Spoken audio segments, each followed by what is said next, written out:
नमस्कार, आप देख रहे हैं आज की मुलाकात और मैं हूं शशि तुषार शर्मा। और आज हम मुलाकात करने जा रहे हैं कि शख्सियत से जो अपने आप में वन मैन आर्मी है, उन्हें इस तरह से कहा जाता है। बीजेपी ने जिस तरह से करप्शन के आरोप लगाए कांग्रेस सरकार पर और जिस तरह के तमाम चीजें जो बाहर निकल कर आई, उसके बारे में कहा यह जाता है कि कोई अगर पीछे था तो वो नाम था सुब्रमण्यम स्वामी का। सुब्रमण्यम स्वामी ने तमाम इस तरह के भ्रष्टाचार की चीजों को सामने लाया लोगों के, जिससे कि इतनी ज्यादा इमेज सरकार की खराब हो गई है और उसका रिजल्ट 4 राज्यों के विधानसभा रिजल्ट में देखने को भी हमें मिला है। आज उन्हीं से मुलाकात करने जा रहे हैं। बहुत बहुत स्वागत है हमारी इस खास पेशकश में आपका। मेरा पहला सवाल ये कि बीजेपी में आपने अपनी पार्टी को मर्ज क्यों किया? पहले तो मैं जब राजनीति में प्रवेश किया 1970 में, तो मैं जनसंघ के सदस्य बना था जी। फिर जनसंघ का विलय हुआ बीजेपी जनता पार्टी के में 5 पार्टीज के साथ, ये भी एक था। और फिर 1980 में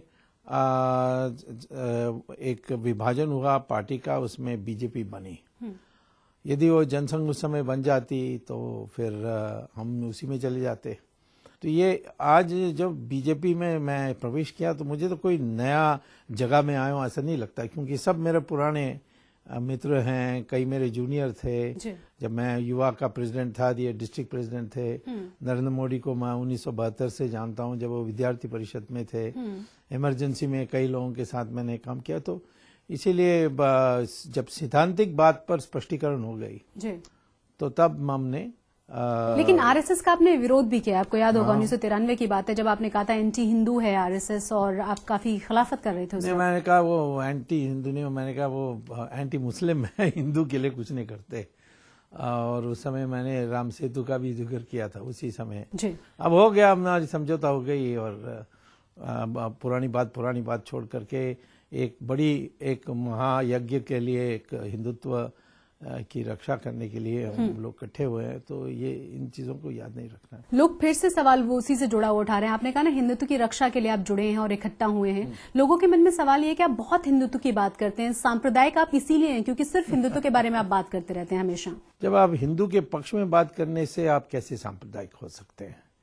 मैं मुसलमान की विरोध करूं तो समझ सकता हूं।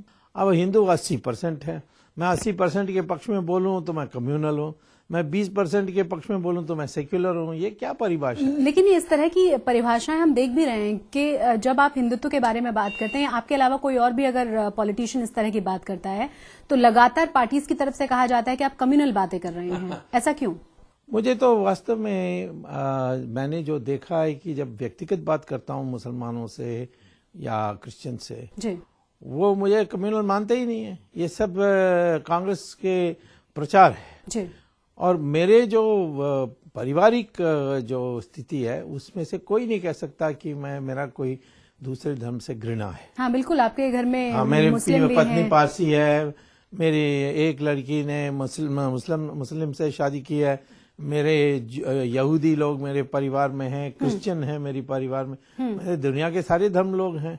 लेकिन हम मस्जिदों को हटाने की बात करते हैं जिससे नाराजगी लोगों में होती है। हाँ, मस्जिद देखिए, ये भी जो लोगों को अध्ययन नहीं है और शोध किया नहीं है जी। मस्जिद क्या है? मस्जिद में आप सऊदी अरेबिया से पूछ लीजिए, वहां मस्जिद तोड़ते हैं।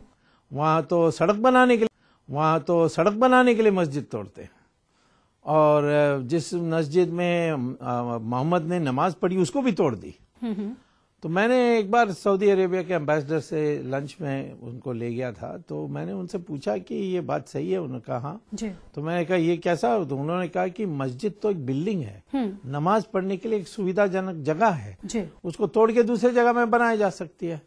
यदि हिंदुस्तान का मुसलमान भी यही मानेगा तो फिर क्या होगा कि हम उनसे कह सकते हैं कि जो वृंदावन में आपने मस्जिद बनाई है मंदिर तोड़ के, और अयोध्या में और काशी विश्वनाथ में, इन 3 हमारे लिए बहुत प्रमुख स्थान है। इनको छोड़कर अब दूसरे जगह में बना दीजिए, हम ही बना के दे देंगे आपको, तो फिर कितना भाईचारा उसमें उत्पन्न होगा। बस मंदिरों को नहीं तोड़ा जा सकता? लेकिन मंदिर को क्यों इसीलिए नहीं तोड़ा जा सकता क्योंकि हम मंदिर बनाते समय जो सड़क में मंदिर बनाते हैं उसका मैं नहीं बात कर रहा हूँ, वो तो सिर्फ व्यापारी जैसे लोग बनाते हैं। मंदिर बनती है जब सारे हमारे संत लोग बैठ करके प्राण प्रतिष्ठा पूजा करते हैं।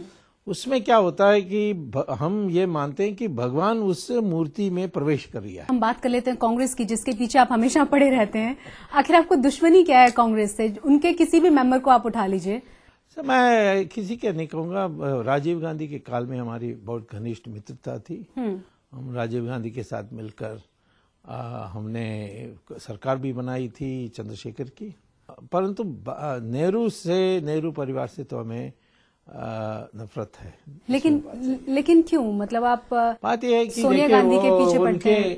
नहीं, कोई भी नेहरू ले लीजिए, ये सारे लोग अपनी प्रतिष्ठा और अपनी लोकप्रियता देश से ऊपर समझते हैं जी।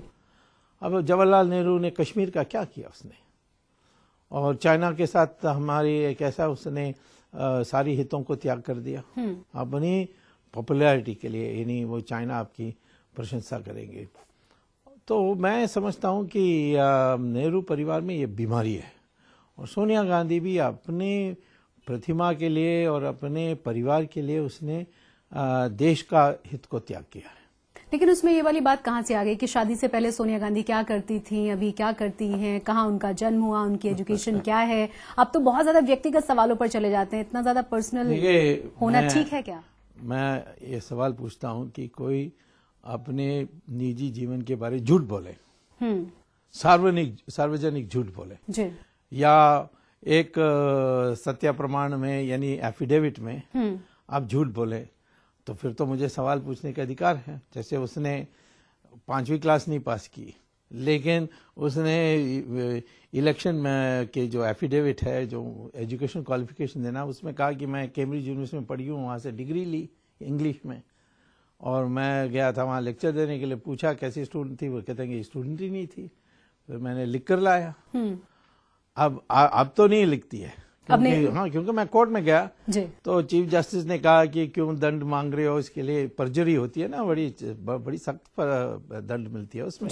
लेकिन छोड़ दो, अब आगे नहीं करेगी।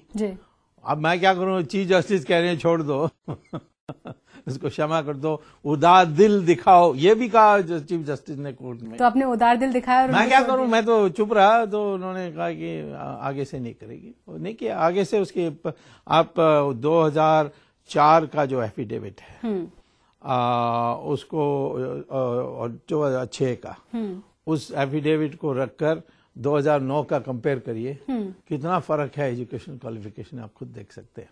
तो जब आप जो दूसरा है, इसके पिताजी हिटलर के सेना में जवान थे और रशिया में कैद भी हुए।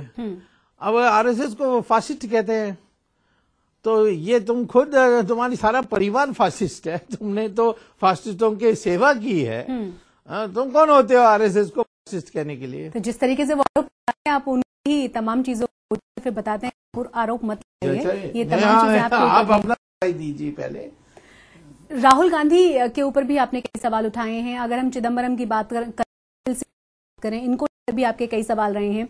लोगों को एक और सवाल कि राम मंदिर पर बीजेपी अभी खुलकर क्यों नहीं बोलती है, उस पर सुब्रमण्यम स्वामी का क्या सोचना है, मैं जरूर पूछूंगी आपसे, लेकिन एक छोटे सा ब्रेक के बाद आप बने रहे हमारे साथ।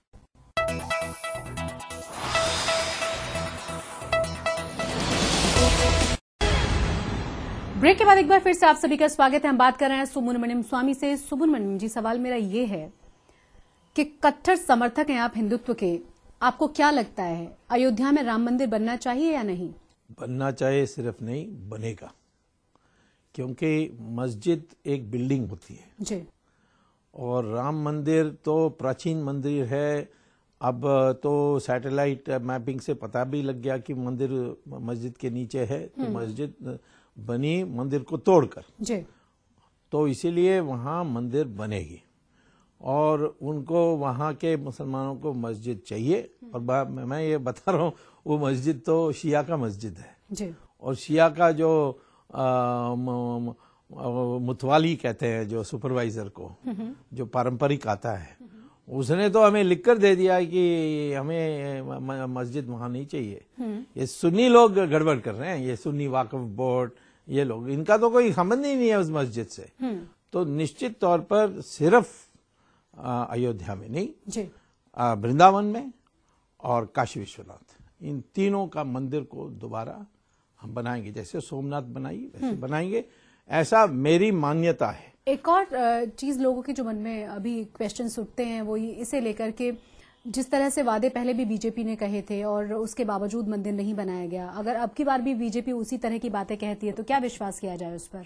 नए चेहरे आने वाले हैं और नरेंद्र मोदी जो कहता है वो करता है, ऐसा एक इम्प्रेशन है। तो पहले हो गया तो इसके माने आगे नहीं होगा, ऐसा तो मान नहीं सकते। लेकिन नरेंद्र मोदी पर तो कांग्रेस वैसे भी आरोप लगाती रही है 2002 को लेकर। उन्होंने बार बार कहा है कि नरेंद्र मोदी किस तरीके से देश को संभालेंगे जब वो गुजरात को ठीक ढंग से नहीं संभाल पाए 2002 में। ये कांग्रेस को समझना चाहिए कि ये बात को दोबारा दोहराएंगे, ऐसे ही दोहराते रहेंगे तो उनका मुंह काला हो जाएगा। मैं कह रहा हूँ क्यों, अभी जो हुआ है मैजिस्ट्रेट, कहते हैं वो मैजिस्ट्रेट का कोर्ट है, लेकिन सुप्रीम कोर्ट ने इस मैजिस्ट्रेट कोर्ट को ये दायित्व दी थी कि एमिकस क्यूरी की रिपोर्ट ये है और एसआईटी की रिपोर्ट ये है, मटेरियल सारे ये सब आप फैसला करिए।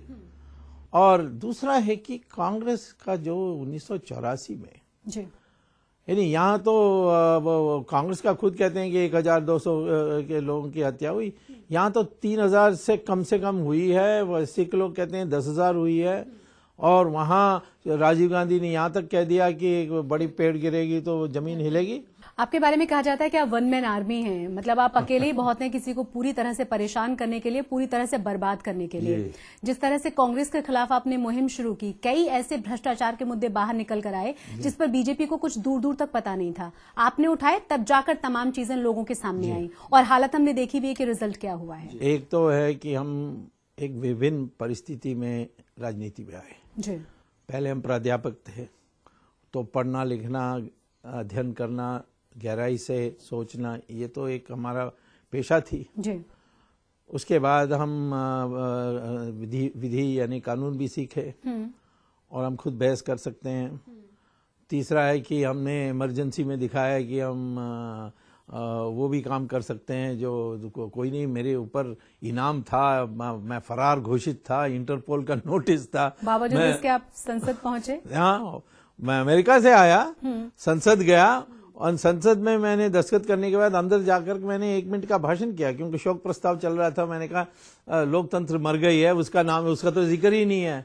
एक पॉइंट ऑफ ऑर्डर उठाया था, व्यवस्था का प्रश्न उठाया था और फिर मैं गायब हो गया और फिर मैं पहुंच गया अमेरिका। लोगों के मन में इस बात को लेकर बहुत क्यूरियसनेस रहती है, लोगों को समझ में नहीं आता कि ऐसा किया कैसे होगा आपने आखिर। अब देखिए, इसमें लंबी कहानी है। मैं जब अपना मेमोइर्स लिखता हूँ, लाइफ जीवन कथा लिखता हूँ, तो उसमें मैं विवरण लिखूंगा। वास्तव में एक मूल बात पर मैंने ये सारा किया कि सरप्राइज